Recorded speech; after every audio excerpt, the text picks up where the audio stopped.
Hello, everyone. Welcome to our inaugural Tips and Tricks Inspire Europe session. We are thrilled to be here. I'm Margarita Wilshire. Jess Silveri.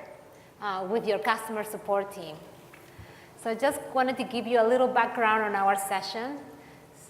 So we have the privilege to work with you all, our wonderful users, day in and day out, since we are in the customer support team. And we often hear things like, oh, that was a cool trick. How come I didn't know that? And we are like, well, how don't you know that? So then we decided, well, let's put all these tips and tricks together for our users, create a booklet, and let's share it at Inspire. And we've done that for 8 years now. So this is the first time we are here. So we're, as I said, very thrilled to be here. Since last year, we also ask our users to chime in with their own tips and tricks because we realize as they get more into Alteryx, they come up with their very own. So we asked them, why don't you just let us know your tips and tricks to add it to this booklet? So the booklet now has graduated to a book. So now it's 100 pages of tips and tricks. And I just wanted to show you real quick that you can download this book. We refresh it every year with new things that come out, and it's in the community. And you can download the PDF from there. So this is how the book looks a little bit like. So it's organized in different sections, tips and tricks dedicated to different areas of building the workflow, working with it, and different things. So for today, we picked our favorite tips and tricks to share because we only have 45 minutes. So I'm going to go first with some of the tips and tricks that we have around designing and organizing your workflows, and some go to time savers, and then Jess will follow with the other two topics. Okay, so let's get started.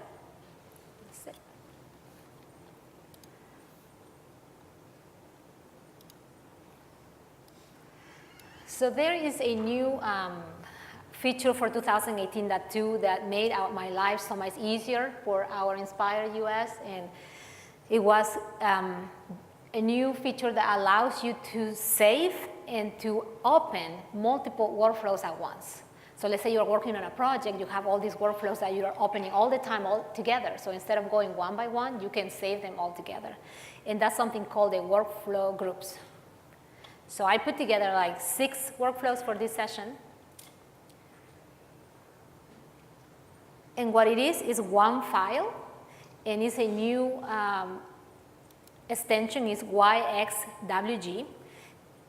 And you can see it, you can create it by having all those workflows that need to go together, go to File, then create Workflow, and it will create that one file that you can see right here, YXWG. And for those of you that are wondering what is it in there, so I'm going to open it with Notepad. What really is just pointing to where your workflows are located. So actually it's not putting them together into one, but just pointing where they are at. You don't have to have your workflows in the same folder. They can be in different areas, in different folders.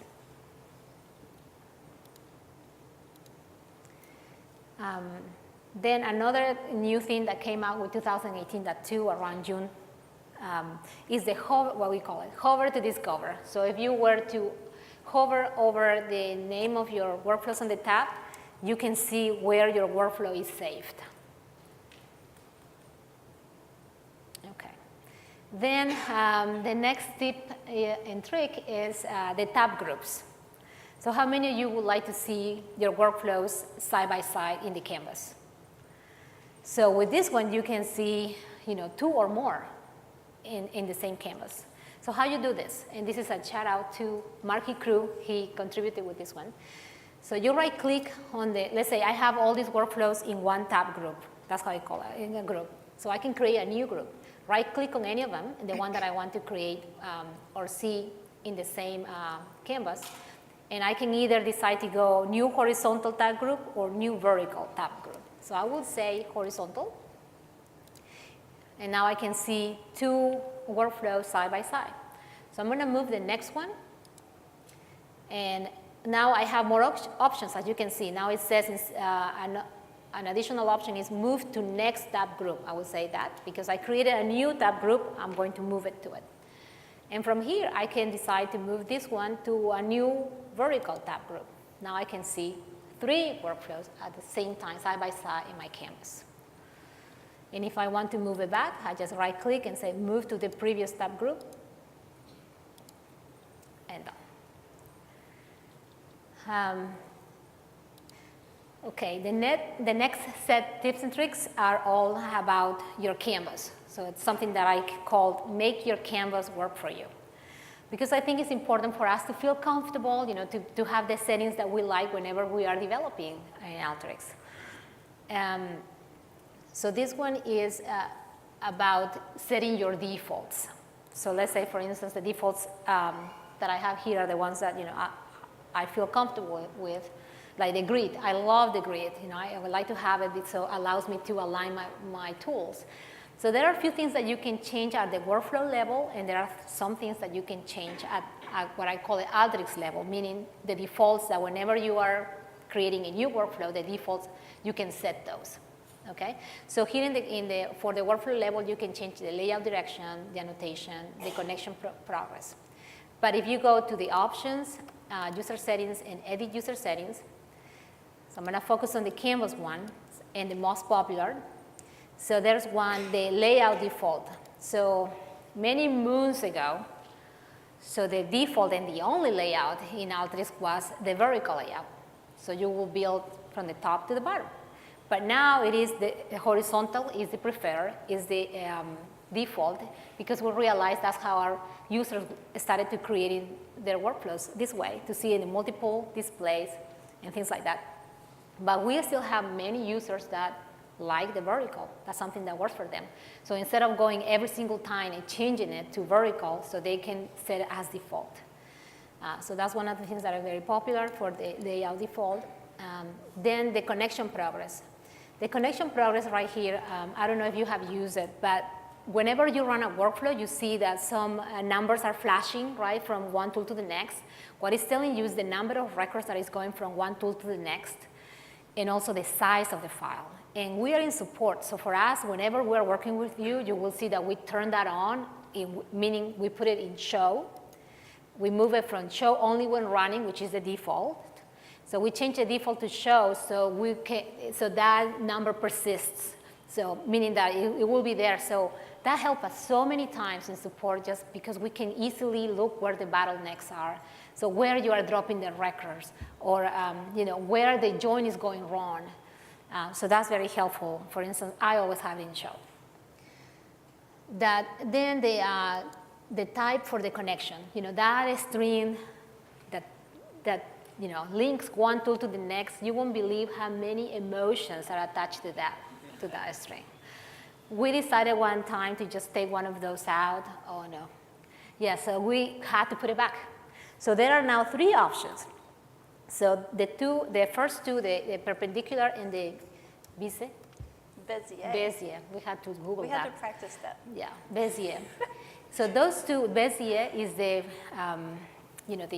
default, and some I heard many users refer to it like when they see the tool in the Bezier like noodles, so like spaghetti and meatballs, right? Because it goes like this, and the tools are the meatballs. Well, anyhow, so the first 2 types, what they do is really try to go around your tools. So sometimes you will find yourself moving your tool, and then the lines having a life of their own, going somewhere, because they are trying to be very respectful of the tools and avoiding them.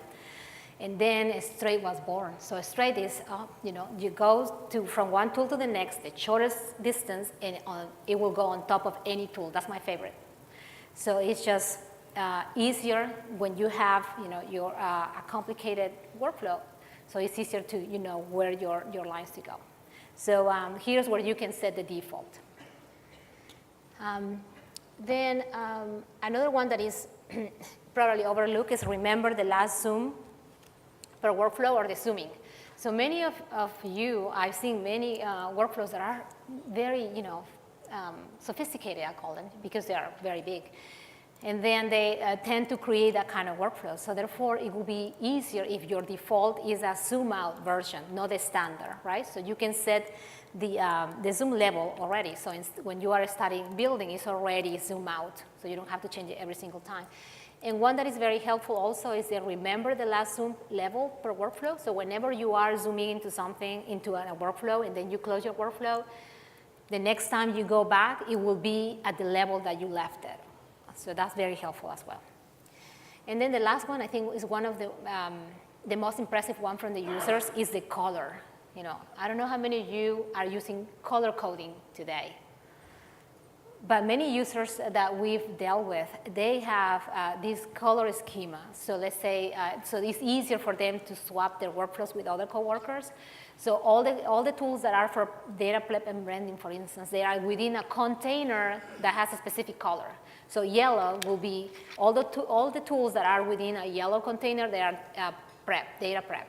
All those that are in red are because they are being updated by an action. So whenever they are updating their app, they know exactly which tools are the ones that are being updated. So it's really fascinating. So you can do all this color coding, or you can set up the default through the user settings right here. And there's some other colors that you can change, the font, and also the lines. So those are the tips and tricks for make your canvas work for you.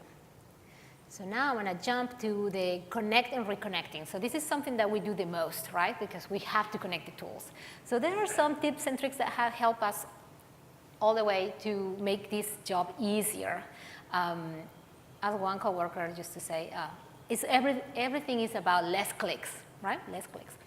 So here, when I was working on my first workflows, right? So I have an input tool that was connected, or any tool that was connected to multiple tools, and then as I'm developing downstream, I'm thinking, oh, well, I think I need a select tool right after the input tool.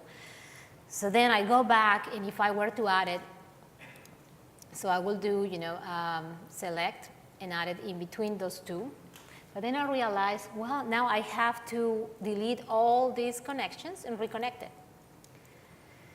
So that is not necessary anymore. So you right-click on the tool before it. So let's say the input tool, and then select insert after. And then I go to preparation, then select. And then it's added right after that tool, before all my tools, so I don't have to spend time reconnecting. Then another one that has been helpful is when I'm in we are in the developing mode, we just want to go fast, right? So then how to switch connections origin without really lifting our hand and pushing the delete. So just in the mouse area. So then you right-click on the connection in between the tools, and there's an option to switch the origin. So that's another one. Then this one, I wasn't aware of one of the changes that happened, but you can insert your tool in between two tools without connecting and reconnecting, right? So by the way I learned it is you can only do that if you are bringing the tool from the palette. If your tool is already in the canvas, you cannot do that. You have to delete and reconnect. But then as I was playing, I realized that that's not true anymore. So let's say I'm going to bring the select tool, right, from the palette into the canvas, that works. But if it was already in the canvas, I couldn't do that, but now you can. And that was a big time saver for me. And of course, we have the delete and connect around, which is really helpful, so you don't have to reconnect. Right-click and delete and connect around. So those are the tips and tricks about connecting and reconnecting. Then, okay, this one is new with 2018.2, which is the view possible connections. This is really helpful. So just came out around June timeframe, yes. And so I was, this story I have is, I had this user I was helping at the solution center, and she was connecting the action tool to a tool that was really way down, way down. So she just grabbed it, and then she went down, down, down, down. And then she looked at me and said, "You look in pain." And I said, well, but this is what you can do. So I know sometimes it's a struggle. So you right click, let's say in this case, I want to connect all these input tools to this union tool. So you right click on the union tool, and now there's view possible connections. And then you have this list of all the possible connections that can happen. So what I want is connect to my union tool all these input tools. So I'll just click. They could be really way down, that doesn't matter. And then connect, and they all connect at once.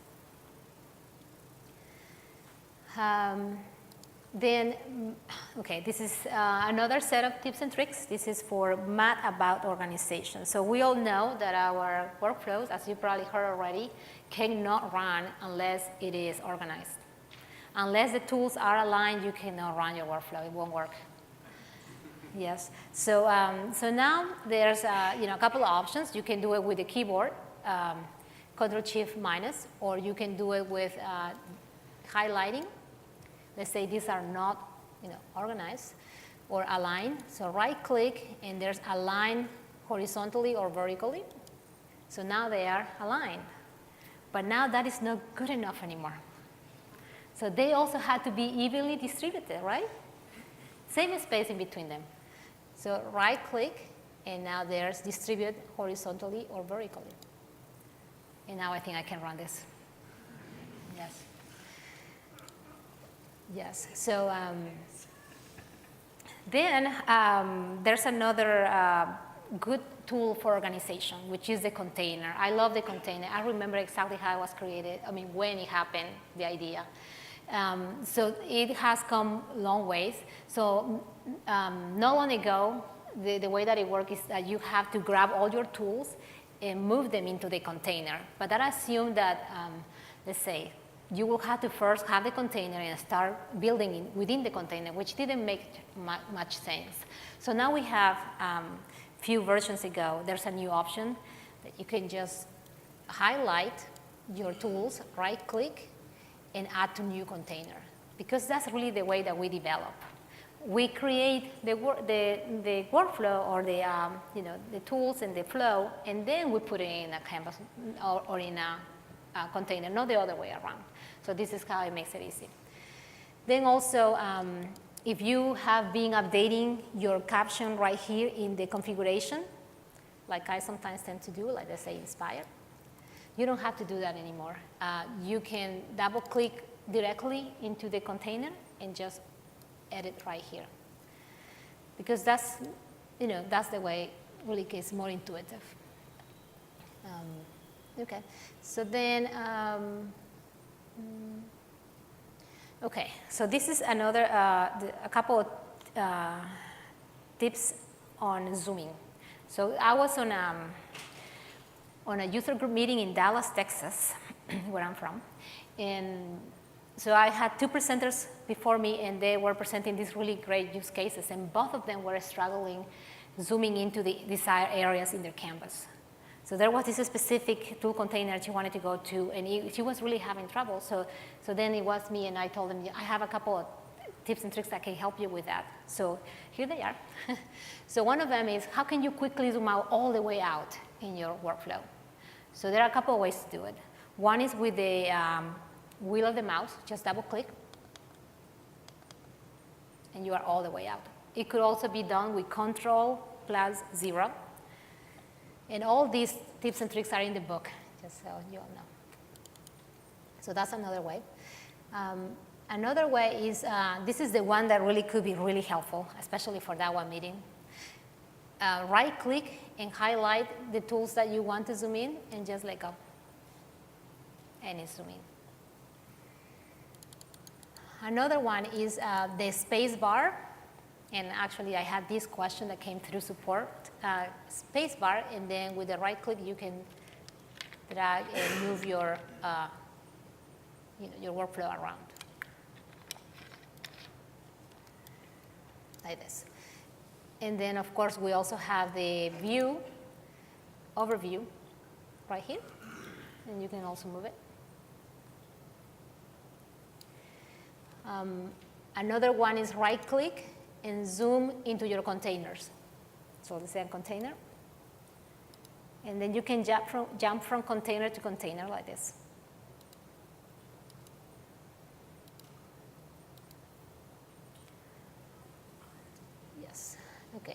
So that's all about organizing your workflow. Then more shortcuts. We love shortcuts. So there's a whole page in the help for shortcuts, so you can see it there. This is a tool, I don't know if you have seen it or used it, but it's called the Explorer box. So you can have a link right here to your folders, to your folder with your data, or you can have a link to a web page. Then for my last set of tips and tricks, there's one called the no window left behind. So this happens quite a bit to our users where we lose our windows. So all of a sudden there's no configuration window. It went away. And the result window is also gone. So there's an easy way to bring them back now. So if you double click on any empty space on your canvas, so then the configuration window will be back. And then if you lost your results window, so just right click, double click on any anchor, and it will bring both back, the results and the configuration. Then some tips on the tool palette. We use the tool palette quite a bit. There's the ribbon here on the top, and click, click, click, click to get to the one we want, right? And we don't like too many clicks. So one easy way to just get to the category that you like the most, you can pin them at the very front. So let's say right here I pin the join, I can unpin this one. If I use the transform, I can pin them, so it will be at the very top, and they won't be part of the carousel anymore. So they will be on the right here in the front. Then we just learned that with the wheel of the mouse, you can actually scroll really quickly to all of them. I didn't know that until June. So like this. And then if your category, like the crew macros, happen to be a lot of tools, you can also scroll really fast through them. And we didn't know that until recently. Okay, and then there's a new shortcut, is to save all the workflows in your canvas, the ones that are open right now, all of them. So before you had to just click save for each of them. Now you just do Control-Shift-S. You will see some of them, they have like an asterisk because they have been changed. Control-Shift-S, and it will save them all at once.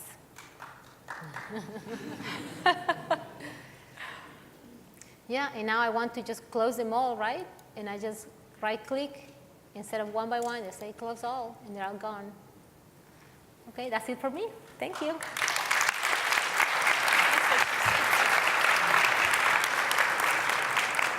Okay, so I'm going to talk a little bit about some data prep and blending tips and tricks. I'm going to start out to talk about join and find and replace. So who's used join? I would think everyone. Yep. Who's used find and replace? Wow, this room is advanced. So you guys kind of stole my thunder a little bit, but we want to talk about two use cases when you can save yourself clicks by using find and replace when you might think you need a join. In support, we get a ton of questions about join. Often it's the right tool, but we often want to use that question to point out some other ways you could do the same process with less clicks. So the first use case when you might use find and replace instead of join is when your data is not uniform in terms of case. If we look at our table here, everything is nice, orderly, and uppercase with my city names. If I want to join that to another table, this table, only London is uppercase. Right? So if I pass that into a join, it's only London's going to join. That's because join is case sensitive. Something that's worth keeping in mind and just knowing, if you look at your join, why didn't it work? Check your case. Title, we call it title case. So if you want to do the same process, you can use find and replace. The way you're going to configure it is find and replace on entire field, match city within city, and then this is the extra feature find and replace has. You can specify whether you want it to be case sensitive. So when you run find and replace that way, you get a perfect join. Again, you could use data cleansing tools or formulas to cleanse your data and make it pretty with more clicks, but if you just want to just join it real quick, you can do that in one tool. The other use case for find and replace that we use most frequently is when you need to do a partial or a contains match.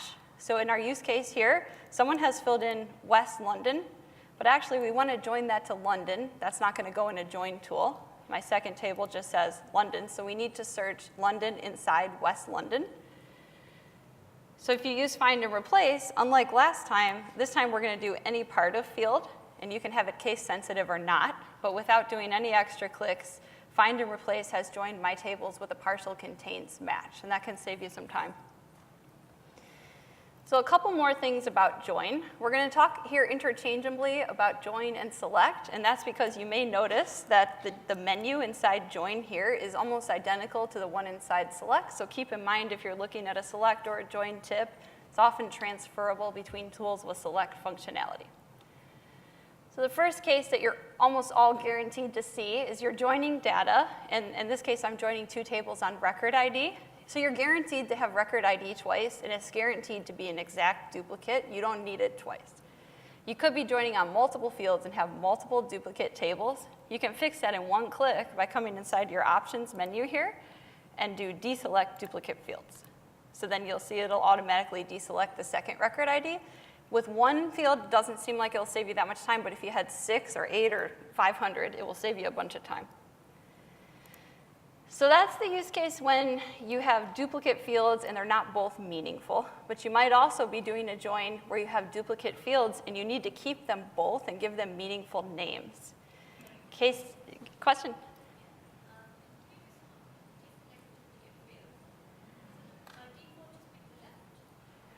I actually don't know. I think it would pick the left first. We have to check. Yeah, I'm not sure on that. They're the same, yeah, same. So if you need to keep both, so in here I have customers with address information, address, city, state. I want to join that to stores with address information. I need to keep both addresses, and I need to know which is which. If you look at the join tool, by default, it's going to give a prefix to the secondary ones. It's going to give them right underscore. And this can get insane. If you have like 5 joins, you look at your data, it'll say like right address, and people will get mad at you. So to fix that, you come in here and you just do clear all renames. Give yourself a fresh canvas here. You just highlight your fields, and you can add a prefix. And note that we're doing this to multiple fields at once. That's the takeaway. You don't have to do each one separate. Add a prefix, call it customers, if I could type. And there you go. If you run that, you now have address and customer address coming out here. Nice and clean. And I put this example here just to remind you that, again, you can do the same thing with select, same menu. You can add a prefix there. So the other most frequently used tip and trick for the select tool is that you might end up with a situation like this. You click on your select tool, you have all this yellow missing fields. You'll notice that it also translates down here into your results window and gives you all these warnings that you don't care about because you've just renamed your fields or whatever. So you can come into the select tool and do options, forget all missing fields, and you're nice and orderly. So we encourage you, if you haven't already, just spend a little bit of time exploring all the different options in this select or join configuration, because there's a bunch of time savers in there. So that's join and select. We're going to shift gears a little bit here and talk about spatial. I can't do a tips and tricks session without spatial because it's my favorite tools within Alteryx. I used to be a GIS analyst. And there's 2 things that I didn't learn until, I actually have a master's in GIS. I didn't know this until Inspire last year, I'm embarrassed to say. So when you're looking at spatial data, you have a different browse, right? You have a polygon in your browse. If you want to copy data out of here, you can actually just right-click in your browse, copy a point, and that's going to copy the latitude and longitude of that location. You can then right-click on your canvas, hit paste, and there you have it as a separate input. If you actually go to Google Maps, too, you can just paste the coordinates right in there and look at Street View or do whatever you need to do. So a lot of possibilities with that one. It's a good way to kind of gut check your data, too. If you geocode something, you want to make sure you're in the right spot. And this one is the kicker. With spatial data, if you have 2 spatial fields, they can kind of overlap on top of each other and be hard to see. So I used to always have like 3 browses with select tools in trying to see what's what in here. But there's this quick option you can do here. You select this profile box up here where it says 2 of 2 fields, and you can toggle them on and off. So you can kind of get a better view, come in here and copy your points out. So that's spatial tips and tricks. And we now have to shift into the results window, which is probably the most boring tool in Alteryx, but we can't not give you tips on it because it's the tool you use guaranteed the most, browse and results. So a couple things that we think are really helpful with that tool. Like the spatial browse, when we look at a regular browse here, I have 60 fields here. And if I'm doing a formula or a transformation, I maybe only want to pay attention to a couple of my fields to see how my data is changing. I can do this toggle here like we did with spatial and select only the fields I care about. So I'm going to deselect everything except address and then my 60th column, save myself from scrolling. The cool thing about that is every time I look at that result in this session, I'm only going to see the data that I care about here. And it didn't actually deselect my data. It's still here if I look at the actual browse. So no need to add selects and remove them if you're just paying attention to one little part of it.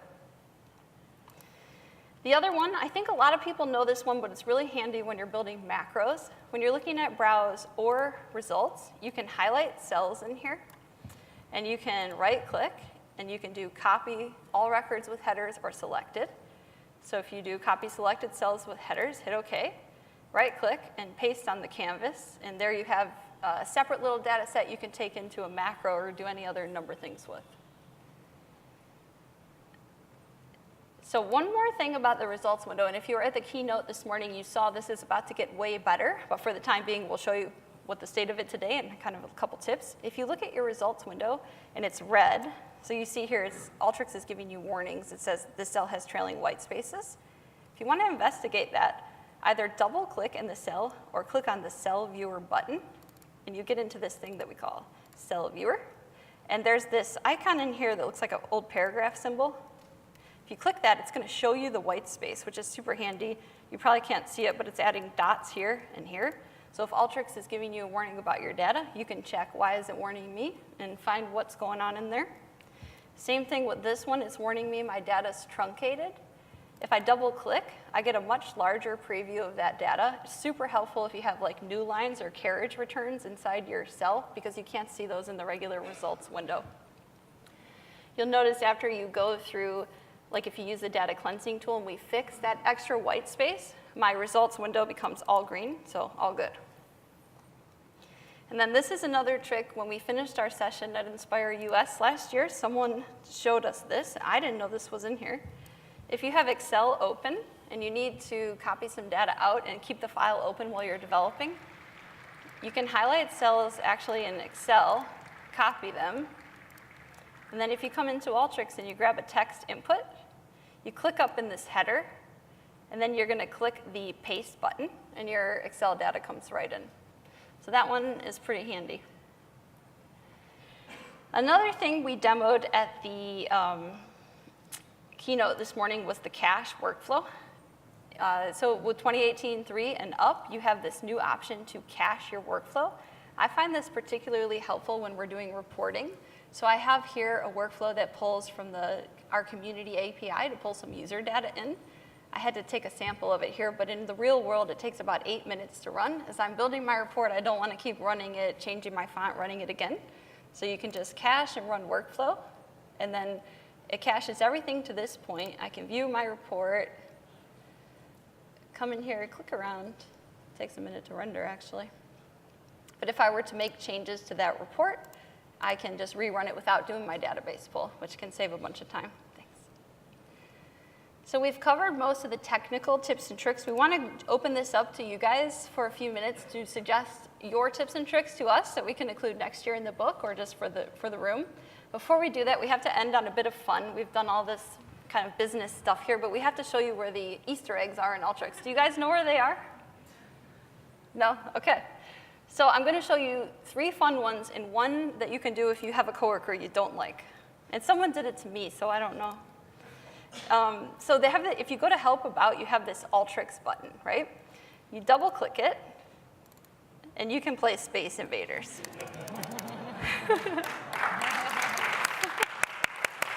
And then if you do it again, it'll alternate between Pong.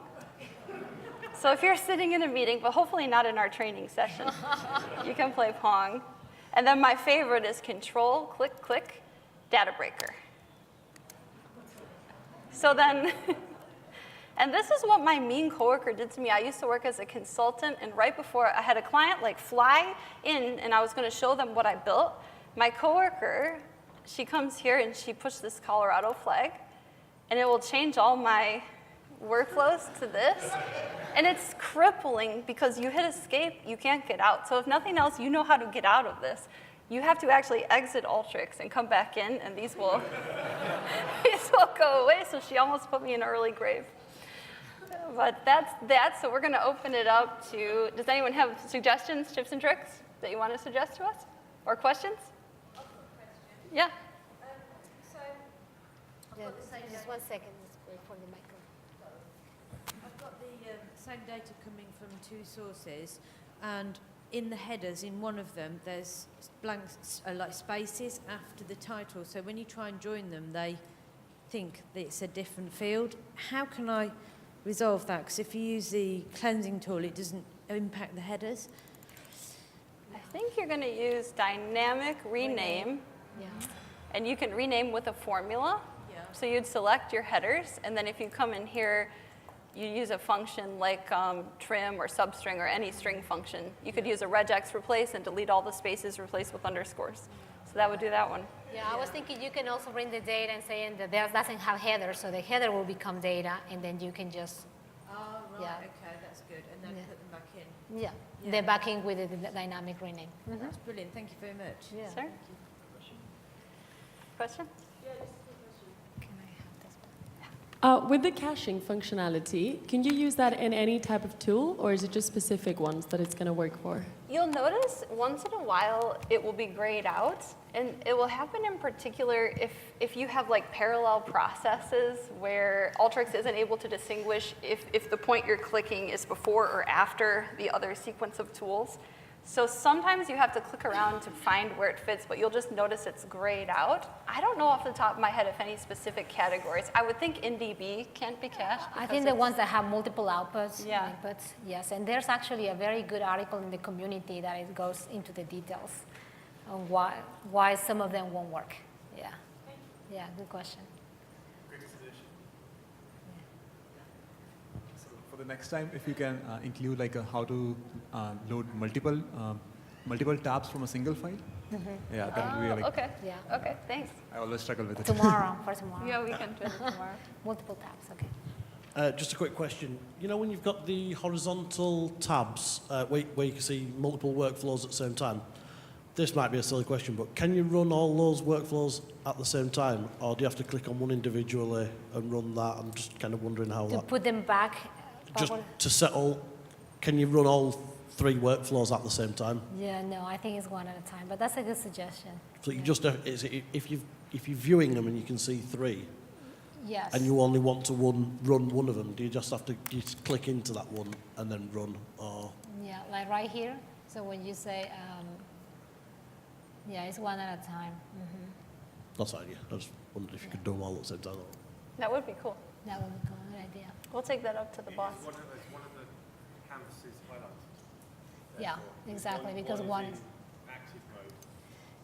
yes, so, yeah. So when I right click on any of the workflows, it will become active. Yeah, and then that's available. So I know people probably, we have about 3 minutes. We have stickers for everyone that show our badge. They're at the door. We so appreciate you taking our survey. Give us feedback. And just a word, if you see tips and tricks on the session tomorrow, it's the exact same session as today, so no need to come to both. Yeah, plus the one that you just said, yeah. Oh, yeah. And can I ask one thing, because I wanted to go through one tips and tricks, but I Yeah. just kind of skip it. There's one shortcut that, you know, most of you may know, but there are some that don't know, is how to add browse tools to all the tools at once. Are you all familiar with that one? Okay, no? Okay. So first, how do you select all the tools? It's Control A, and then Control Shift B, and it will add the browse tool to all of them. And then whenever I show this tip and trick, I'm always asked, how do you disable them all? How do you delete them all? So there's, you know, you could do an undo right now, but let's say you cannot do an undo. The easiest way to do is just to disable them. In the runtime, disable all the browse tool, and then they won't run anymore. Yeah, before I forget. Do we have any software for publishing the specific version? For publishing a version? Specific version. Yeah, we got Specific- versions. I don't Yeah. think so. Not that I know of. Do you know? What's the question? For publishing a specific version? Because every time you have to download to your designer, then you have to publish again. Rather than suppose if you publish something there, it's like, Yeah, Are you talking not, for the gallery? see this one, right? not that I know of. Yeah. Good question. More? Yeah. Anybody else? Anything else? Thank you. Yeah. Yeah. One question. So you were talking about the cache tool, right? So it brings the data in. To what point does it cache? So let's say I've got a bunch of tools and I've cached my workflow and I want to add a few new tools. Will it still cache the data for me and allow me to run through the workflow again with the new tools that I've added? So I'm guessing tools before. Only No. if you put them after the cache. So you'll Yeah. see the cache tools in the bubble. Yeah. You have to be working to the right of that or Yeah. down. Yeah, that's Yeah, what I mean. that should be Yeah. fine. So you have to clear the cache, add the tools inside the section you want to cache, and then recache it if you want to add them in there. Well, but then I'll have to re-extract the data from my database again. So the caching doesn't work if I change the workflow in any way. You can only change it after the point at which you cache. So you Yes, can't- that's what I yeah. mean. Yeah. Yeah. Yes. Okay. Cool. Yeah, you can do that. Great. Well, thank you everyone so much for joining us. Thank you. Thank you.